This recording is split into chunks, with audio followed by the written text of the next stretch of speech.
If your restaurant offers multi-course sets, it'll be easier to manage orders if your POS system can sort items into different courses. Sapaad makes that possible in easy steps. In this video, we'll learn how to enable multiple courses ordering on Sapaad POS. Let's begin. On your Sapaad account, go to Setup and choose Location Setup. Select the location where you'll enable multi-course ordering. Go to Dining Settings and choose Courses. Simply toggle the switch for Show Courses and you're done. Now, let's try placing a dine-in order.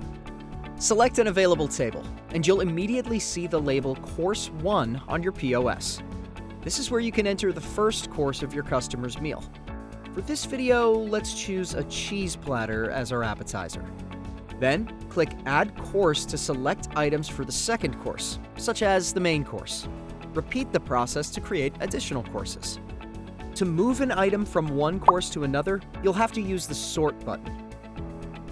Click on it, then select the Move button beside the item you want to rearrange.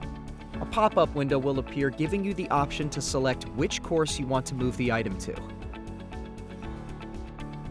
To send the first course to the kitchen, put the other courses on hold, ensuring only the first course has the fire indicator. Then, click Place Order so the kitchen can prepare these orders. To notify the kitchen to start preparing the next course, locate the table, then click the Hold indicator to change it to Fire. Click Update. And there you have it! You've just learned how to enable and place multiple courses on Sapaad. Make sure to check out our video on setting up dine-in floor plan on Sapaad POS. Want to learn more?